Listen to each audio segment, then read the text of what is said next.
The stillness was the first thing Dr. Lena Vasic noticed when the shuttle bay doors closed behind her.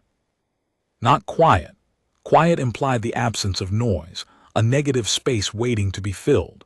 This was something else entirely. The corridors of the UENS Harrow Reach carried a specific density of silence that pressed against her eardrums like altitude. She stood with her duffel at her feet and one hand still on the bulkhead rail, feeling the faint vibration of the frigate's drives through her fingertips, and thought, "This ship knows how to hold its breath." A petty officer appeared at the far end of the corridor. Young, sharp-creased uniform, the kind of deliberate posture that said first deployment, trying hard. "Dr. Vasic, Petty Officer Marentsai. Captain Andrada sends his regards and asks that you join him on the bridge at your convenience." A half-beat pause. "Which means now, ma'am." Lena picked up her duffel. "Lead the way." The Harrow Reach was a Stillwater-class diplomatic frigate, one of only 4 in the Terran fleet. Lena had read the specifications during the 3-week transit from Juneau Station. 82 meters stem to stern, crew complement of 44, primary armament classified, secondary armament classified, tertiary systems classified. The Diplomatic Corps briefing had described the Stillwater class as purpose-built for sensitive contact operations, which Lena translated as small enough to seem polite, armed enough to survive the alternative. She followed Sai through corridors that were narrower than she'd expected, the overhead panels casting a cool blue-white light that didn't flicker. Every surface was clean but not sterile. The ship had been in service. She could see the wear patterns on the deck plating, the faint scratches where equipment had been moved and moved again. A working vessel, not a showpiece. They passed the mess hall, empty. The operations center, staffed but silent, 4 technicians watching their screens with the particular focus of people who had been told not to miss anything. One of them glanced up as Lena passed, registered the civilian clothes, and looked back down without comment. "The crew seems tense," Lena said. Sai's stride didn't change. "We've been at station for 11 days, ma'am."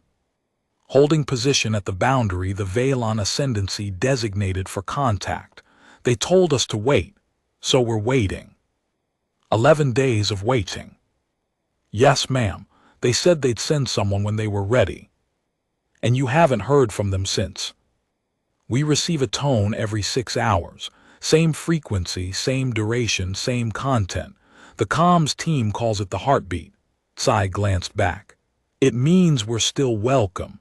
If it stops, the captain has orders to withdraw." They reached the bridge. Sai keyed the hatch and stepped aside. The bridge of the Harrow Reach was compact, built around a central command chair that sat slightly elevated above the 5 duty stations arranged in a crescent below it. Forward view screens showed deep space, the hard black of the void broken by a distant nebula that cast a faint amber haze across the lower third of the display. And centered in that display, hanging at the exact distance the Veilon had specified, was a structure. Lena stopped walking. She had seen the reconnaissance imagery. She had studied the long-range scans. She had read every analysis the xenoanthropology division had produced in the 4 months since first detection. None of it had prepared her for the scale. The Veilon threshold station was vast. Not warship vast, not space station vast. It occupied a category that human engineering hadn't reached yet. A lattice of interlocking geometric forms, each segment the size of a city block, arranged in a pattern that repeated and varied simultaneously like a fractal rendered in dark metal and pale light. It didn't orbit anything. It hung in open space, unanchored, its position maintained by forces the Harrow Reach's sensors couldn't identify. And it was silent. No emissions beyond the 6-hourly tone, no visible activity, no running lights, no shuttle traffic, no electromagnetic chatter. A structure that could house millions, sitting in the dark, breathing its single note into the void every 6 hours. "Dr. Vasic." The voice came from the command chair. Captain Diego Andrada was a compact man with short-cropped gray hair and the kind of face that had been weathered by decisions rather than years. He didn't stand. His eyes moved from Lena to the viewscreen and back with an economy that matched the ship. "Captain, welcome aboard. I'll be direct. You're here because Fleet Command decided this situation requires a xenoanthropologist, not a diplomat. The Valon haven't responded to any of our diplomatic protocols. They haven't acknowledged our credentials, our mission statement, or our formal request for dialogue.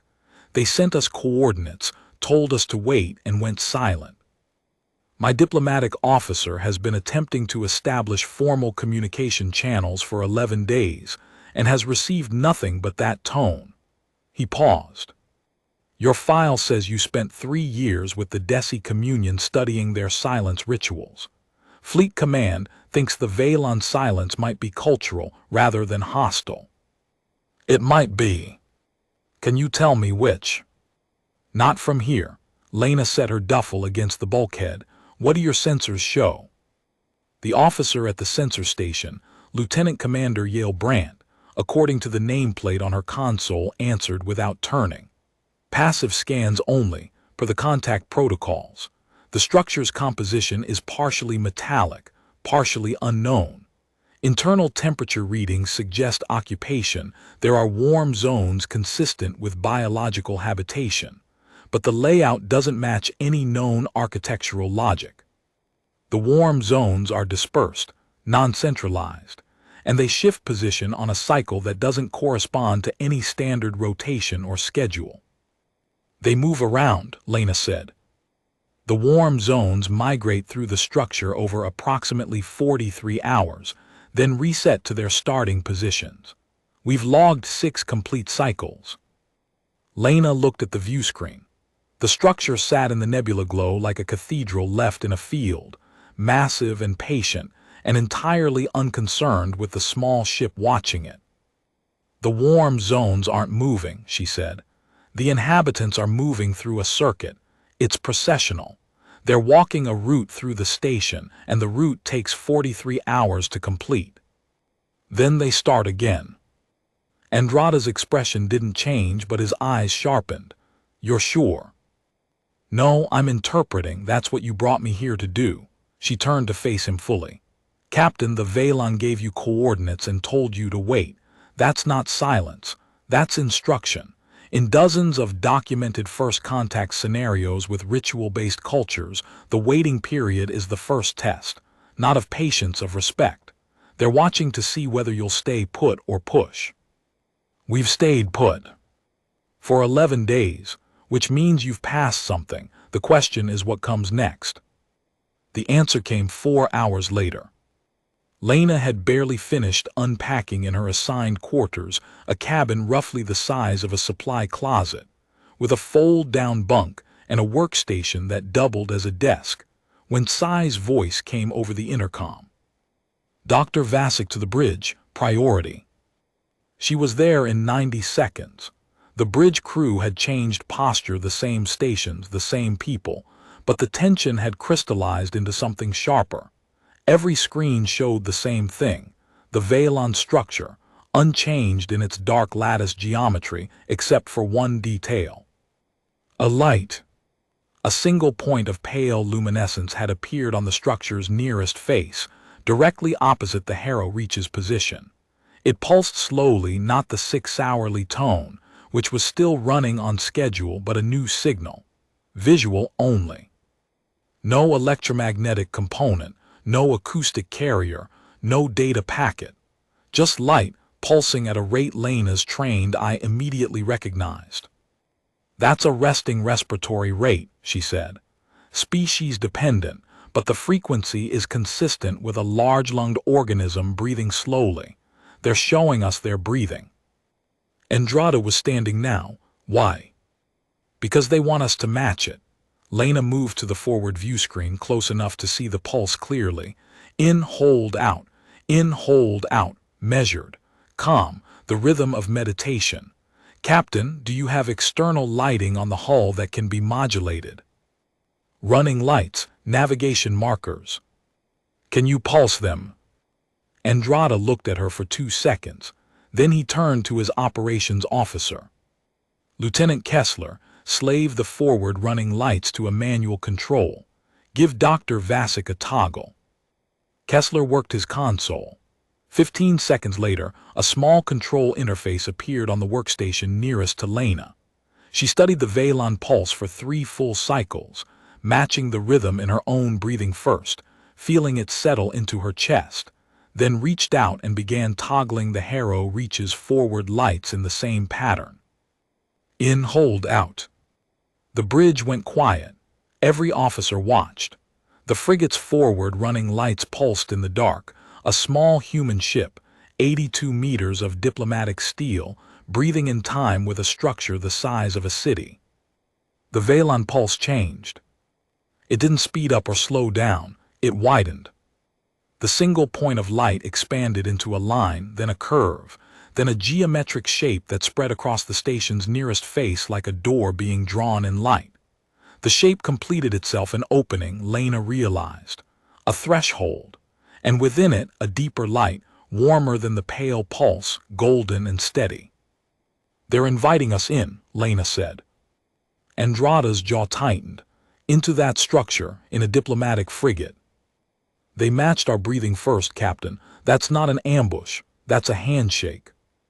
With respect, Doctor, I've seen handshakes go wrong. So have I, but you didn't bring me here to tell you what's safe. You brought me here to tell you what things mean. And that, she pointed at the golden light within the geometric threshold, means welcome. Andrada studied the display for 15 seconds, then he keyed the shipwide comm. All hands, this is the captain. We are moving to approach the Valon structure. Battle stations are not warranted, but I want every system at ready status. Helm, dead slow approach on the indicated vector. Weapons remain cold. Sensors to maximum passive. This is a first contact approach and we will conduct it with discipline. He released the comm and looked at Lena. You're coming to the bridge observation point. If your interpretation is wrong, I need to know immediately. Understood. The Harrow Reach moved. Dead slow, as ordered, her drives barely above idle, crossing the distance between her holding position and the illuminated threshold at a pace that would take the better part of an hour.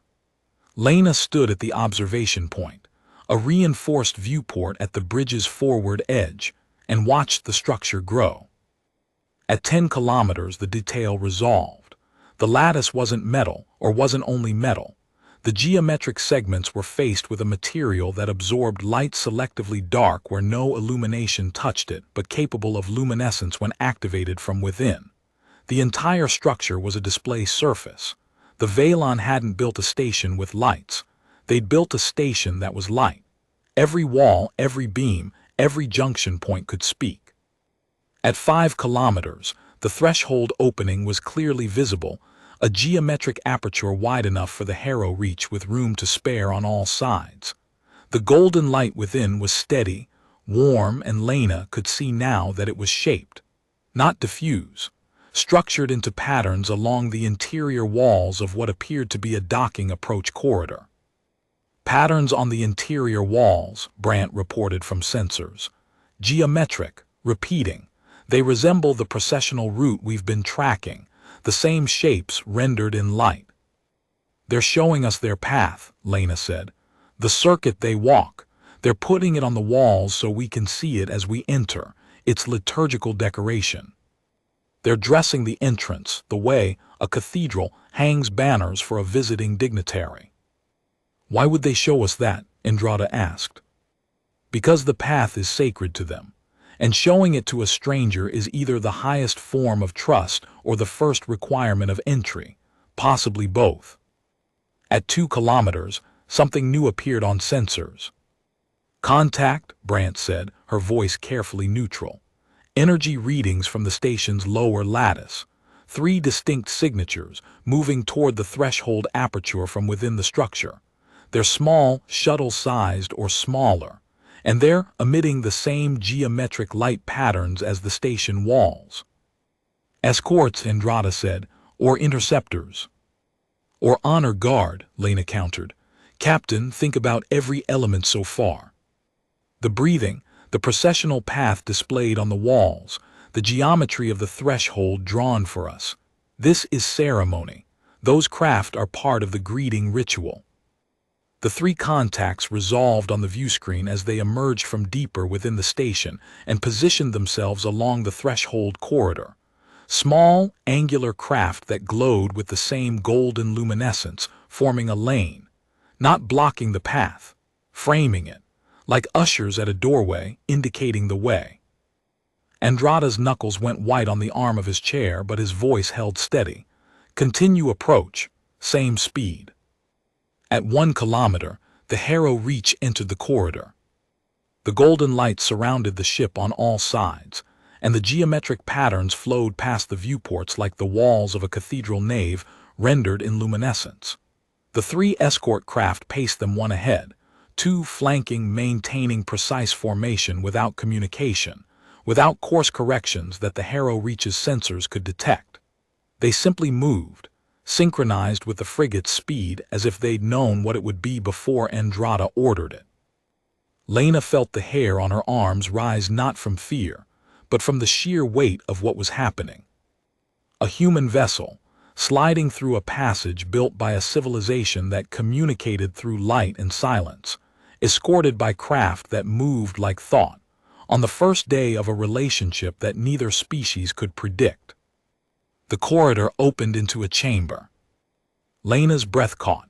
The chamber was spherical, or nearly so, a vast interior space ringed with the same luminescent geometric patterns, all of them slowly cycling through variations that suggested motion without moving. The escort craft peeled away and settled into recesses in the chamber walls, their lights dimming to match the ambient glow. At the chamber's center, a platform extended from the far wall, and on that platform stood figures. 7 of them. The Vaylon were tall. Taller than human by half a meter, their proportions elongated in a way that suggested lower gravity or different evolutionary pressures. Their skin, if it was skin, had the same selective luminescence as their station, dark in rest, capable of light.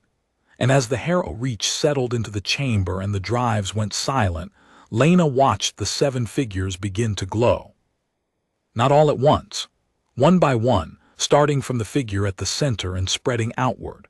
A soft, warm light that started at the chest and moved outward along the limbs and up the neck and across the face.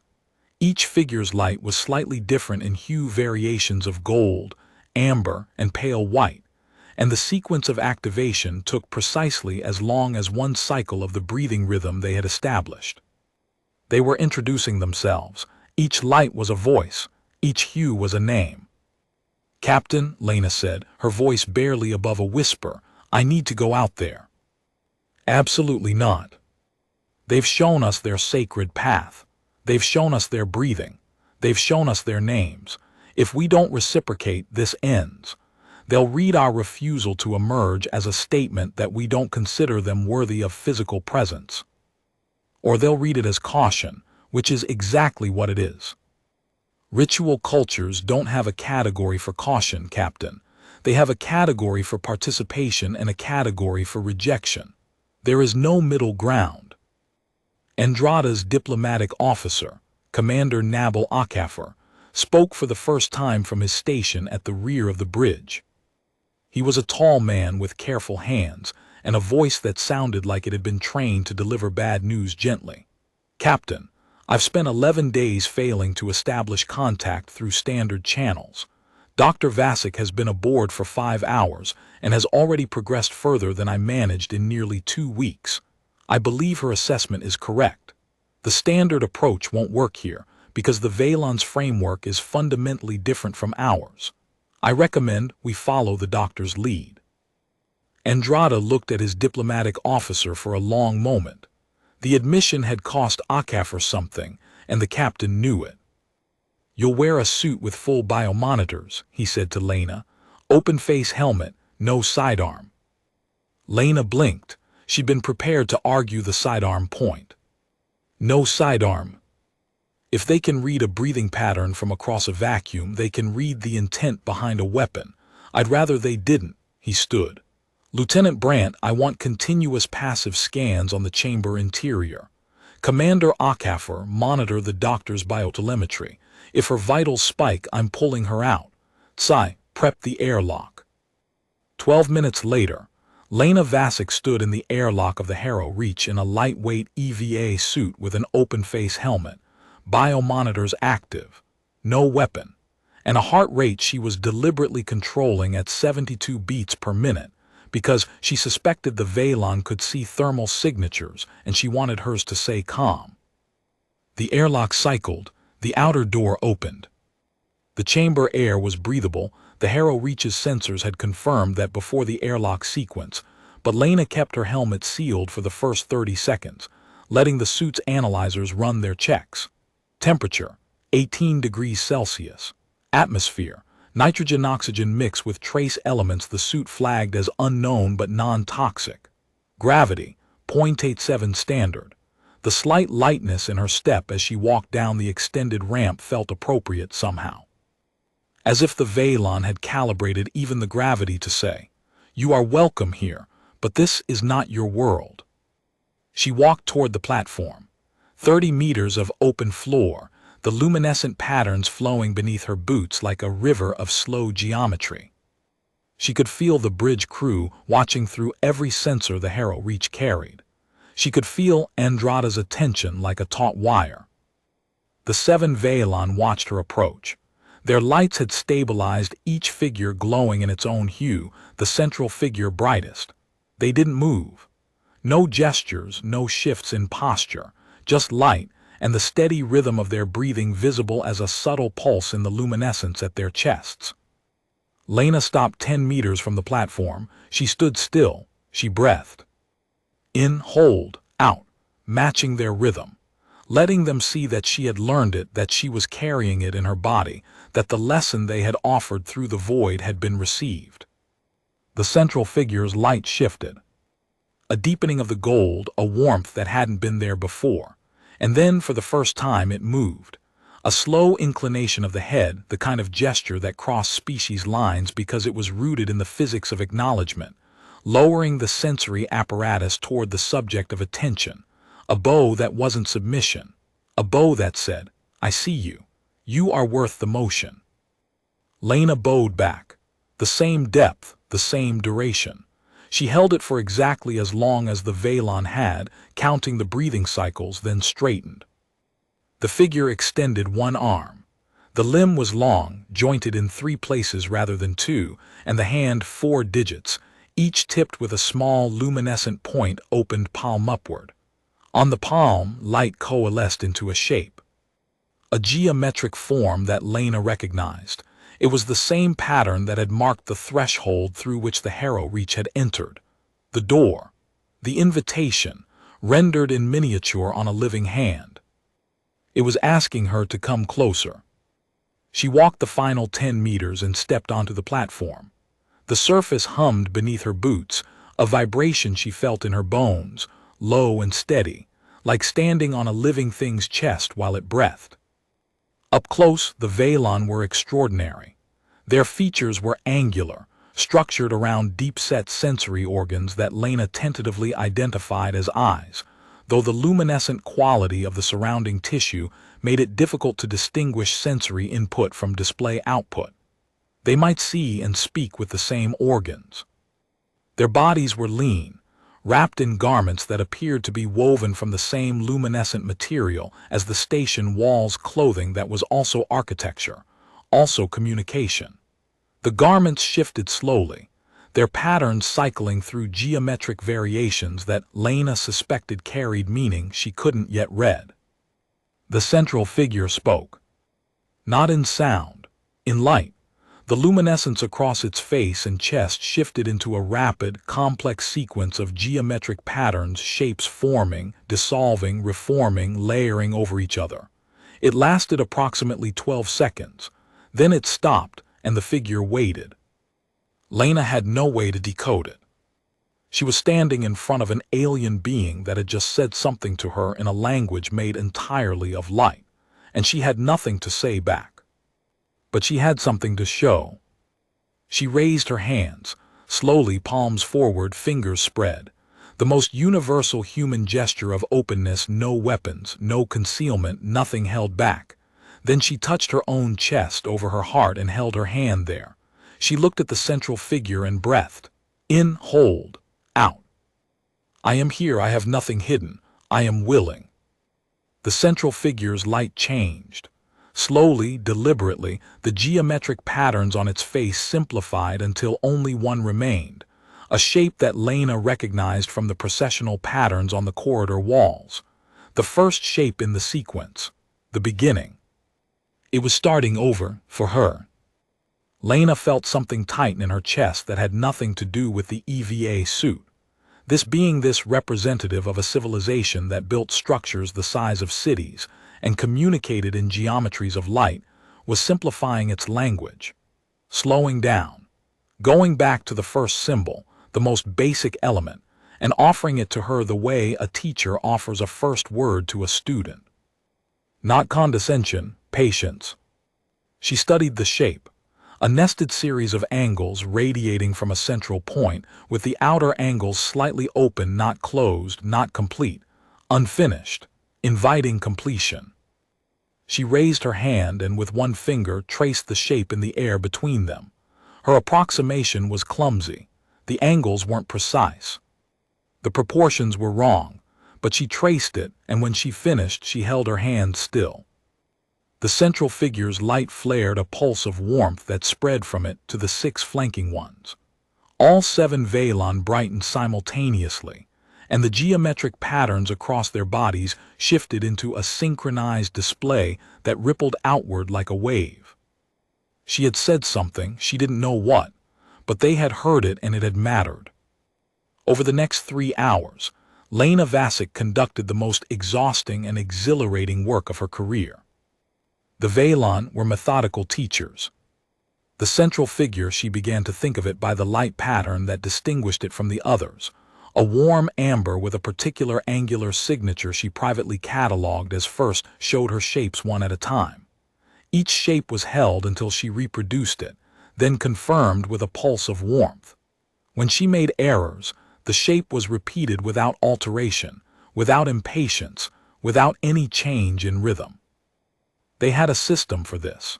The realization struck Lena as she worked through the 15th shape. The Veilon had a pedagogical protocol for teaching their light language to beings who couldn't produce light.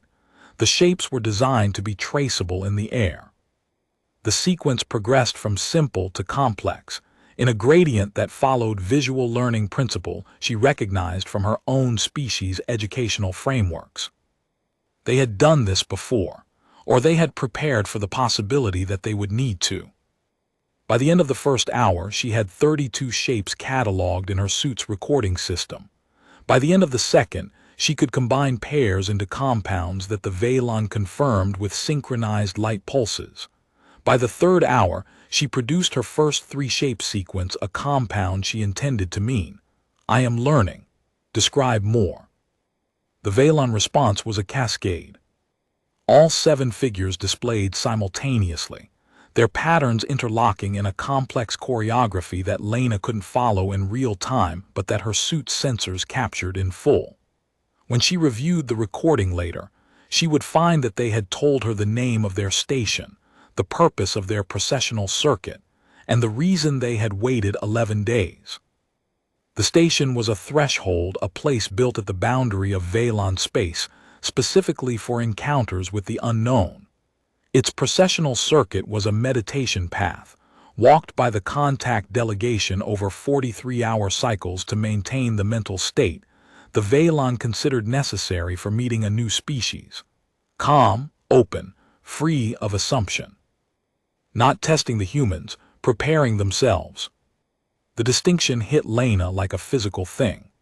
The Veilon had spent 11 days in active spiritual preparation for the moment of meeting another intelligent species. They had treated first contact not as a diplomatic event or a military contingency, but as a sacred encounter requiring the participants to be in a specific state of consciousness. And they had waited until the humans demonstrated the capacity for stillness before opening the door. Lena's matched breathing hadn't been a handshake. It had been a credential, evidence that the humans could be still, could match a rhythm not their own, could exist in silence without filling it. She reported this to Andrada over the suit's secure channel during a break in the teaching session. His response was characteristically compressed. "You're telling me they opened the door because you breathed correctly. I'm telling you they opened the door because your ship sat in the dark for 11 days without demanding anything, and then I confirmed it by matching their rhythm. Captain, these beings have built their entire first contact protocol around a single question. Can the visitors be present without imposing? Everything that follows depends on the answer. And if we'd pushed, if we'd transmitted demands or approached the station uninvited, then they would have stopped the tone, and we would never have seen the inside of this place." A silence. "Then, continue your work, Doctor. I'll inform Fleet Command." Lena returned to the Valon delegation and taught them sound.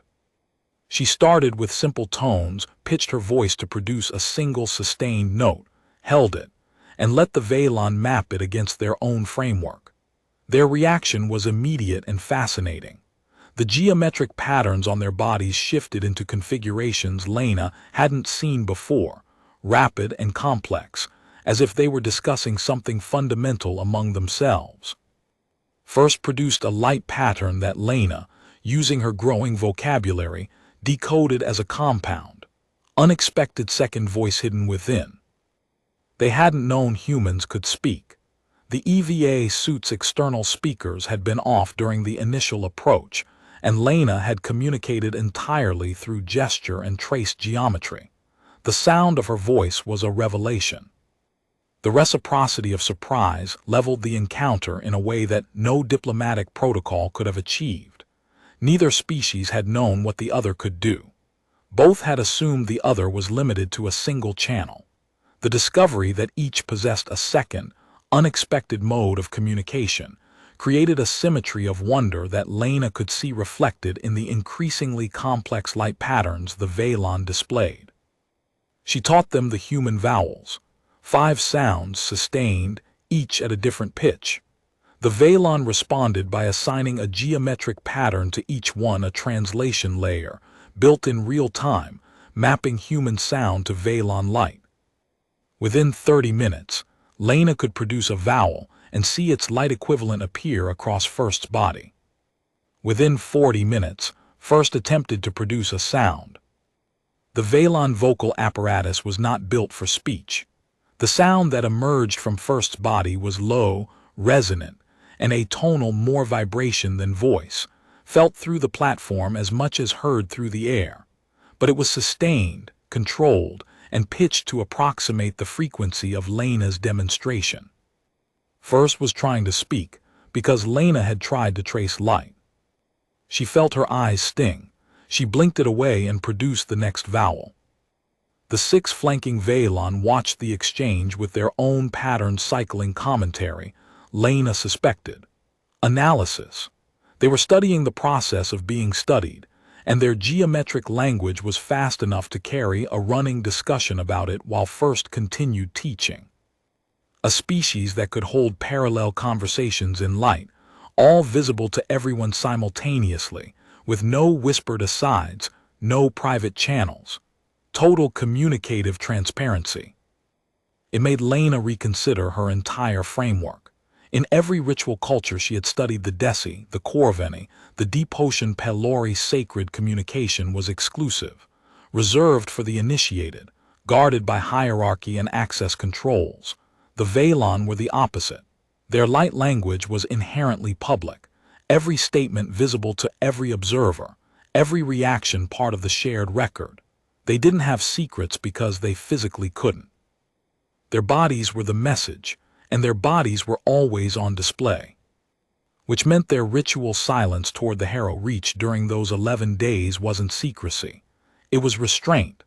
They had chosen not to speak, and that choice was itself a statement, a public, visible act of withholding that every Valon involved understood as preparation. We are not ready to speak to them yet. We are preparing. The teaching session entered what Lena recognized as a testing phase. First began showing compound shapes more rapidly, without pausing for Lena to trace them. Instead, it displayed a compound, then pointed to one of the 6 flanking figures, who displayed a variation. Then another variation from a different figure. 3 versions of the same compound, each with subtle differences in angle and proportion, and first gestured toward Lena with an open palm. Choose which variation was correct. It was a comprehension test. First wanted to know whether Lena was memorizing shapes by rote or understanding the underlying geometric grammar. Lena studied the 3 variations. The differences were subtle: a 15-degree shift in one angle, a slightly wider spacing between nested elements, a rotation of the central axis.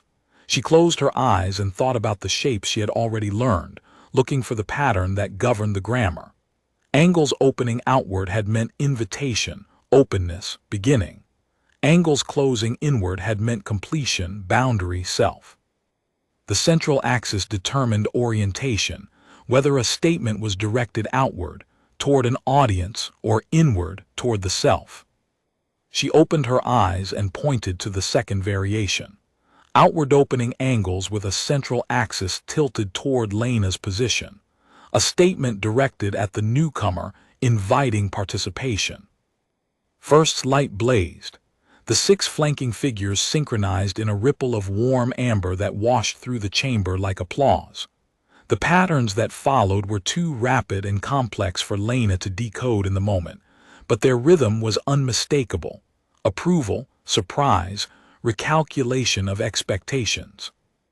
Then something unexpected happened.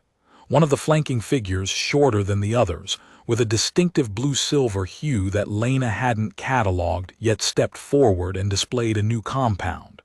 Not a teaching shape, something directed at Lena personally. The compound was structured differently from anything first had shown, asymmetric, with open angles on one side and closed angles on the other. A question, Lena guessed, but not a test question, a genuine inquiry. She studied it. The asymmetric structure suggested a comparison, something open next to something closed, a question about difference. And the compound included the element that Lena had identified as the Veilon self-referent, their own species identity, rendered as a particular nested geometry. The blue-silver figure was asking about the difference between humans and Veilon. Lena looked at the figure and traced a compound of her own. She used the Veilon self-referent, then the threshold shape, beginning, boundary, then a new combination. She pointed at her own throat and produced a sustained tone, sound. Then she pointed at the figure's luminescent chest, light. Then she brought both hands together, meeting. Sound meets light at the threshold. The blue-silver figure's luminescence shifted through 4 colors in rapid succession, a response Lena couldn't parse, but which first apparently could, because it turned to the blue-silver figure and displayed a brief, emphatic pattern that the flanking figure acknowledged before stepping back. First turned to Lena and displayed a new compound, slowly, carefully, a shape Lena hadn't seen, 2 parallel elements mirrored, connected by a bridge element at the center, equal. Linked, not the same, but held together. Lena stored it in her catalog. She suspected she had just witnessed the Veilon word for what this encounter was becoming. At the 4-hour mark, an alarm cut through the chamber from the Harrow Reach's external speakers, a sharp, double-beat tone that Lena recognized as the sensor contact alert. Brandt's voice followed immediately on the secure channel. Doctor, new contacts. 3 vessels have just emerged from the far side of the Veilon structure. They're large, cruiser class or bigger, and they're not using the same light signatures as the station. These are dark, military configuration. Lena froze. On the platform, the 7 Veilon reacted instantly. Their teaching lights dimmed, replaced by a rapid-fire exchange of geometric patterns between themselves, angular, sharp-edged, faster than anything she'd seen them produce before. Not the warm pedagogical glow. This was clipped, urgent. but not alarmed. Lena watched the patterns carefully, matching what she could against her growing catalog. The rhythm was elevated but controlled, not panic, coordination. "Captain," she said, "the Valon delegation is reacting, but I don't read fear. They're communicating with each other, and the pattern is structured. This isn't a surprise to them." Andrada's voice came over the channel, hard and flat. 3 cruiser equivalents at 40,000 meters and closing. Weapons signatures ambiguous. "My tactical officer is recommending we power up the defensive grid." "Don't, not yet. Doctor, I have 3 unknown warships bearing down on my position. And 7 Valon standing 3 meters from me who haven't shown any sign of threat. Give me 60 seconds. She turned to First. The central figure had stopped its internal communication and was watching her. Its light had shifted to a hue Lena hadn't catalogued, a pale blue-white, cooler than the warm amber of teaching, but not aggressive. Attentive, waiting to see what she would do. Lena pointed toward the chamber entrance, in the direction of the approaching vessels. She traced the most complex compound she had yet attempted, drawing from every shape she'd learned. 3-shape query, unknown approach intention. First's response was immediate. A sequence of 4 geometric patterns displayed slowly enough for Lena to follow. The first shape was the threshold pattern, the beginning, the door. The second was a new shape, symmetrical, with 2 mirror image components flanking a central axis. The third was the processional circuit pattern. The fourth was the compound for first shape beginning. Lena decoded it in real time, her anthropologist's mind racing through the logic. Door symmetry duality, sacred path, beginning. "Captain, those ships are part of this. The Valon are telling me they're a second delegation. The mirror shape suggests counterpart or complement. They've been walking their own processional circuit on the other side of the station, and now they're arriving because the contact has progressed to the next stage." "You're reading that from 4 shapes." "I'm reading that from 4 shapes, and from the fact that the 7 beings standing in front of me haven't changed their breathing rhythm. They're calm, Captain. Their respiratory luminescence is exactly what it was during the teaching session. Whatever those ships are, the delegation expected them." Andrada was quiet for 5 seconds, an eternity on a bridge with 3 warships closing. Then, "Weapons stay cold. But I want the defensive grid on standby. 1 command from active." "Understood." The 3 vessels entered the chamber through a second aperture on the far side, one that hadn't been visible during the Harrow Reach's approach, concealed within the station's dark lattice until it opened to admit them. They were angular, larger than the Harrow Reach, their hulls surfaced with the same light-capable material, but currently running dark.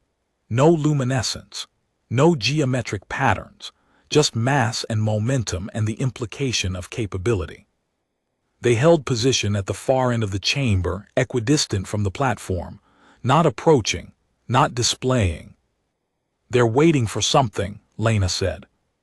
"For what?" Andrada's voice was tight. "For us to acknowledge them. The same way you acknowledged the station. The same way I acknowledged the delegation. The Valon don't presume attention. They announce themselves and wait for the other party to choose engagement." She turned back to First. The Valon leader watched her, light steady, breathing unchanged. Lena traced the threshold pattern, the door, the beginning, and pointed toward the 3 dark vessels. Then she repeated the compound she'd used before, unknown approach intention. But this time she added a new element. She placed her hand on her chest and traced the first shape. "I see them. I am willing." First's light flared, not warm this time, but bright. A clear, high luminescence that filled the chamber and reached the 3 dark vessels at the far end. And as that light touched them, they responded. Not all at once. One by one, their hulls activated, geometric patterns blooming across their surfaces in cool, blue-white, the same attentive hue that First had displayed when the sensor alert sounded. They were lighting up because they had been seen. The patterns on their hulls were different from the delegations. More angular, more structured, Where the seven figures light language had been flowing and organic, these patterns were precise, mathematical, rigid with intention. Military geometry, Lena thought. These are their warships, and their warships speak in a different register than their priests. But the warships were still, lit but motionless, displayed but not advancing. Their geometry was announcement, not threat. "Captain," Lena said, "they're showing us their military capability, not using it, showing it. The way you'd show a guest your armory with the weapons locked. It's disclosure. It's part of the honesty of the meeting. They're showing us they have teeth. They're showing us they have teeth and they're not biting. There's a difference, and I believe they expect us to appreciate the distinction." Andrade was quiet for a long moment. Then, to Lena's surprise, he said, "Lieutenant Kessler, give me external hull lights, full illumination, everything we've got." The Harrow reach lit up. Running lights, navigation markers, hull floods, every external light the diplomatic frigate carried blazed to life simultaneously. 82 meters of Terran steel, glowing white in the golden chamber. Not a weapons display, not a threat, just visibility, full disclosure. Here is what we are, all of it. On the platform, First's light deepened to the warmest amber Lena had seen yet. The 6 flanking figures synchronized with it. And from the far end of the chamber, the 3 Valon warships shifted their geometry into a new pattern, one that incorporated elements of the Harrow Reach's illumination, mirroring the white light in their own blue-tinged geometric language. They were acknowledging the reciprocity. The crisis, if it had been a crisis, resolved without a word spoken aloud, without a weapon charged, without a single aggressive act. 2 species, meeting for the first time, had navigated a moment of potential catastrophe through light and stillness, and the choice to interpret ambiguity as ceremony rather than threat. Lena realized her hands were shaking. She steadied them against her thighs and controlled her breathing. In, hold, out, the rhythm they had built together. On the bridge of the Harrow Reach, she would later learn, 3 things had happened during those 90 seconds of mutual illumination. First, the tactical officer, Lieutenant Pryor, had entered the firing solution for the Harrow Reach's classified primary armament, a directed energy system that could have engaged the nearest Valon warship at this range. He had entered the solution and then sat with his finger resting beside the trigger guard, not on it, and waited for the captain's word. Second, Commander Akaffer had reached across his console and placed one hand on Pryor's forearm, a gesture that violated about 6 regulations, but communicated something no protocol covered. Not yet, and maybe not ever. Third, Andrade had watched the Valon warships mirror his own ship's light, and he had leaned back in his chair, and he had exhaled, and he had said to no one in particular, "That's the damnedest thing I've ever seen." None of these things were in the official log. But Sai told Lena about them later. In the mess hall, over reconstituted protein that tasted like cardboard and the best cup of ship-standard coffee Lena had ever had in her life. On the platform, Lena turned back to First. The next hour was different from the teaching session. First led her through a new sequence of shapes, not the pedagogical basics, but a formal structure that Lena recognized from her anthropological training as a treaty framework. Not the content of a treaty, but its architecture. The shapes defined categories: territory, passage, communication, non-aggression, mutual observation. Each category was a geometric form, and each form could be modified by secondary shapes that indicated scope, duration, and conditions. The Valon were proposing terms. "Captain, they're showing me a treaty structure, not offering specific terms yet, just the framework, the categories.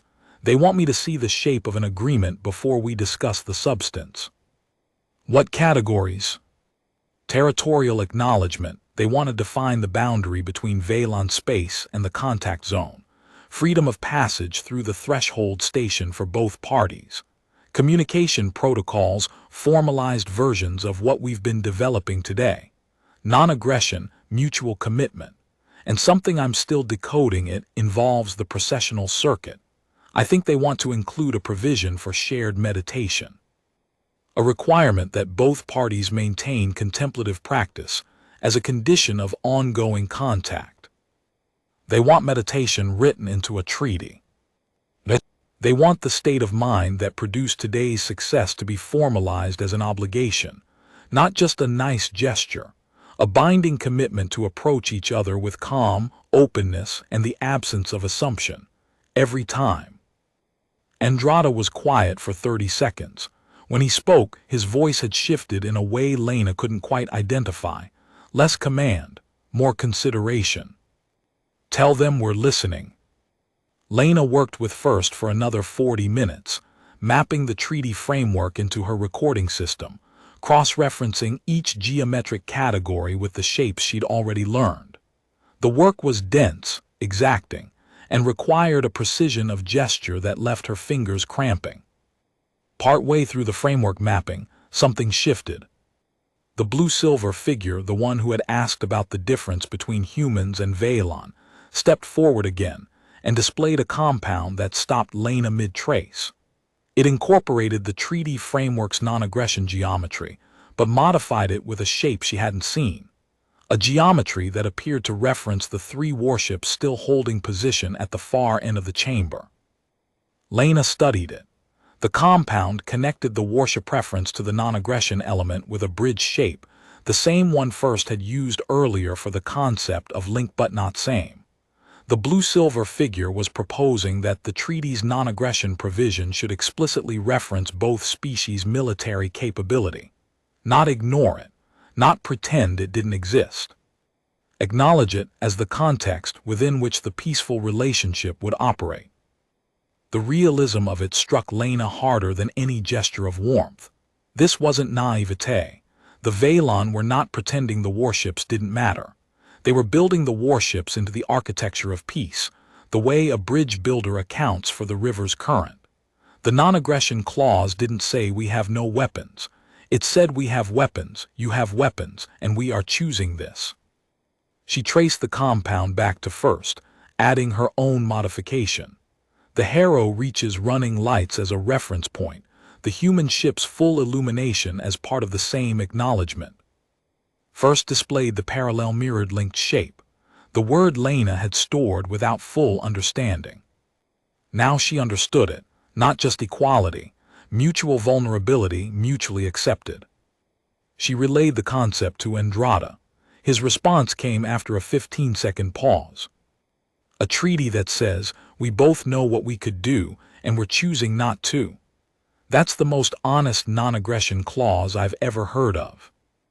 The structure that emerged was elegant, clean, built on the assumption that 2 species could agree to meet each other with discipline and good faith, and that the agreement itself could be an act of mutual respect rather than mutual suspicion. At the 5-hour mark, Andrada ordered her back to the ship. Lena's biomonitors were flagging fatigue, dehydration, and the elevated cortisol levels of sustained high-focus cognitive work. She faced First. She traced the compound for return continuation tomorrow, the same one she'd used before, but now with an additional element, a shape she'd learned during the treaty sequence, meaning agreement in progress. First responded with a slow brightening, a repetition of the threshold pattern, and then the closed geometric form that meant a chapter ending. Good night. Lena bowed, First bowed, and then all 7 Veilon dimmed simultaneously slowly until they stood in the chamber's ambient glow like statues, their processional garments barely visible. Not gone. Resting, waiting for the circuit to begin again. She walked back to the Harrow Reach in 0.87 gravity, feeling the weight of everything that had happened settle into her body like sediment finding the riverbed. At the airlock, she paused and looked back. The 3 Veilon warships had dimmed their displays too, returning to dark hulls. They held position at the far end of the chamber, visible only as shadows against the station's geometric glow, patient as sentinels, teeth that chose not to bite. She stepped through the airlock. It cycled behind her. On the bridge, she found Andrada waiting with a cup of black coffee. He handed it to her without comment. She took it, sat in the observer's chair, and breathed. "Report," he said. She told him everything. The processional circuit as spiritual preparation, the pedagogical protocol, the revelation of sound and its reciprocal surprise, the treaty framework with its contemplative provision. She spoke for 14 minutes, and Andrada listened without interrupting. When she finished, he stood at the viewport, looking at the Velan station. "I had 2 stealth corvettes running dark at 50,000 kilometers, he said. Standard shadow detail for a Stillwater-class deployment. I pulled them back to the outer boundary 2 hours ago, out of any reasonable detection range." He turned to face her. "If the Velan can read sincerity in a breathing pattern, they know about the corvettes. They've known since we arrived. They opened their sacred threshold and showed us their path and their names and their warships, and they did it while knowing we had hidden weapons at their backs." He let that hang. "They decided it didn't disqualify us," Lena said. "They decided the capacity for stillness mattered more than the instinct to conceal. They weighted our patience above our precautions." He sat back down. "In 30 years of service, no one has ever accused me of naivete. But I looked at those warships lighting up in that chamber, and I looked at our ship lighting up in response, and I realized that what I was watching was not a military exchange. It was 2 species showing each other their full selves, the weapons and the willingness not to use them, and each deciding that the other's restraint was genuine." He looked at her. "You were right. They didn't build a protocol for caution. They built a protocol for honesty, and the only honest response is to stop hiding." He paused. His hands, which had been folded in his lap with the particular discipline of a man who had learned to keep them still during difficult conversations, moved to the arms of his chair. "Fleet Command will want a threat assessment. Standard procedure for any first contact scenario. I'm going to give them one." He met her eyes. "The assessment will state that the Velan Ascendancy possesses military capability that exceeds the Hero Reach's defensive capacity by an order of magnitude. That their warships demonstrated technological sophistication beyond current Terran understanding. That their threshold station represents an engineering achievement we cannot replicate. And that, in light of all of this, the recommended posture is continued engagement under the framework proposed by the Velan delegation, including the contemplative provision. Fleet Command won't know what to do with a contemplative provision. Fleet Command will learn. The Velan spent 11 days preparing for this meeting, Doctor. We can spend a few weeks preparing our admirals." The corner of his mouth moved not a smile, but the ancestor of one. "I've also included a recommendation that all future delegations to the Velan threshold include a xenoanthropologist. Diplomats are trained to negotiate. You were trained to listen. Today, listening was the more important skill." Lena absorbed that. Coming from a career naval officer, it was as close to praise as the profession allowed. "There's one more thing," she said. "The blue-silver figure, the one who asked about the difference between us. It stepped forward twice during the session, both times to ask questions that went beyond the teaching protocol. First allowed it. The other 5 didn't. I think the blue-silver figure has a specific role in their delegation, something like a researcher or a scholar. Someone whose function is to understand the newcomer at a level deeper than protocol." "A counterpart," Andrada said. "Their version of you." "Possibly. If so, then the Velan didn't just send a delegation to greet us. They sent a delegation that included someone whose job is to study us the way I'm studying them. They anticipated reciprocal curiosity. They built it into the team." Andrada considered this. A species that builds its contact delegation to include a scholar of the other side, before they've even met the other side. A species that believes understanding is worth preparing for. He nodded slowly. Then he stood, straightened his uniform with the unconscious precision of a man who had been military for longer than he'd been anything else, and walked to the bridge hatch. "Get some sleep, Doctor. That's an order. We have work to do in the morning, and it's going to take longer than either of us planned." The hatch closed behind him. Lena sat alone on the bridge, listening to the ship settle around her, the hum of the environmental systems, the occasional tick of cooling metal in the hull, the quiet murmur of the overnight watch at their stations. Human sounds, mechanical sounds, the sounds of a species that built things from metal and filled them with air and lived inside them in the dark between stars, surrounded by noise they barely noticed anymore.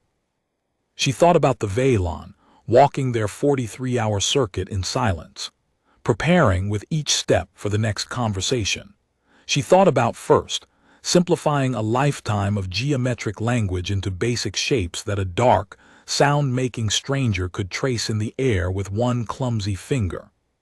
She thought about the blue-silver figure's question, the difference between us, and the answer that neither species had been able to articulate yet, but both had begun, in their own way, to demonstrate. The difference was everything: biology, communication, architecture, thought. Every observable metric said these two species had nothing in common. And yet they had stood on a platform together and bowed, and the bow had meant the same thing. Lena set down the empty coffee cup and pulled up her suit's recording files. She had a treaty framework to catalog, a geometric vocabulary to cross-reference, and a communication protocol to formalize before morning. The work of understanding was ahead of her, months of it, years of it, the slow, patient labor of building a bridge between a species that spoke in light and a species that spoke in sound. She opened the first file and began. Outside, the nebula cast its amber glow across both vessels, and the tone pulsed on schedule, and the darkness between two civilizations held a space that neither side had tried to fill with anything other than attention.